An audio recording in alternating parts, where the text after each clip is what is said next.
Pulling yourself up by your bootstraps is the epitome of the American dream, that anyone can make it in America, regardless of their economic standing. Once upon a time, this may have been true.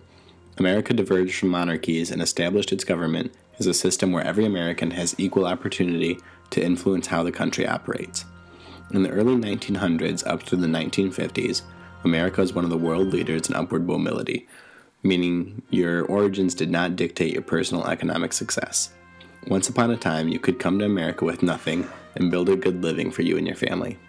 There are great success stories that exemplify this American narrative.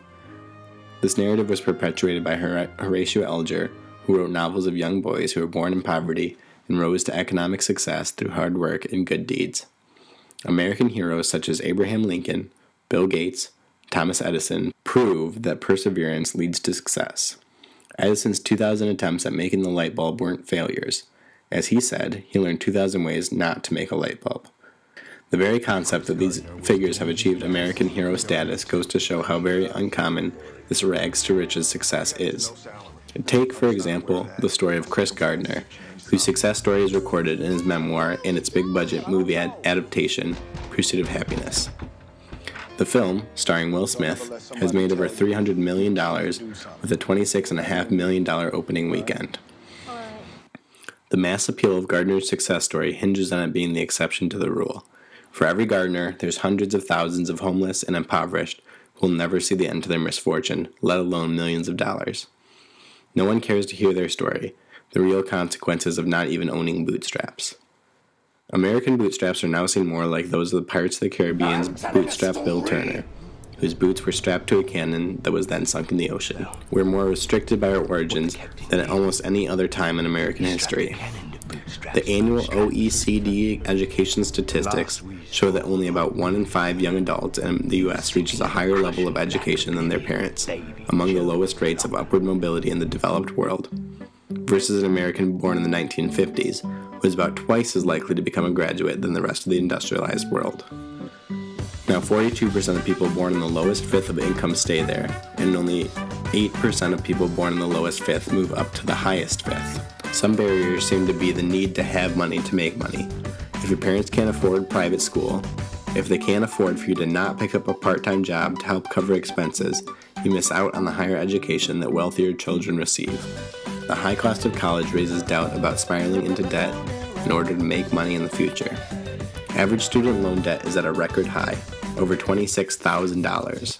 The average cost of starting a business? $30,000.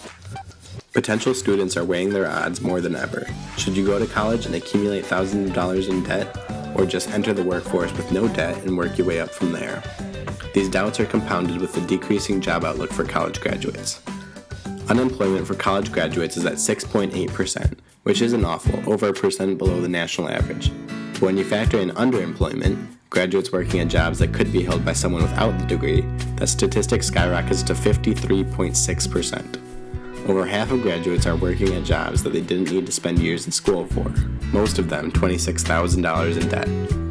These factors combine, causing more and more students to not attend higher education.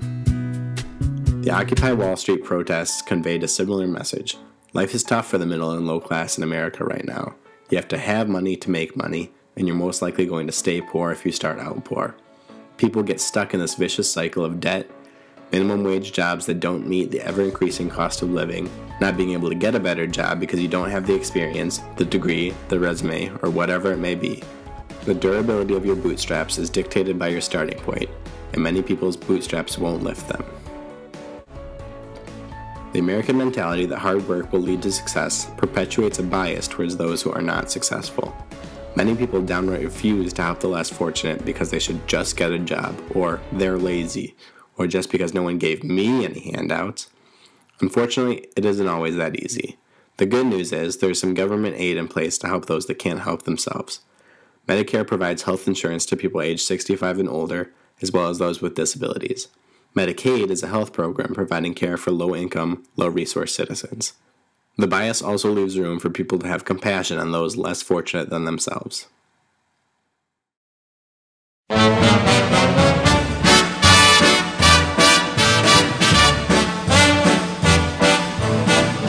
I know I'd go from rags to riches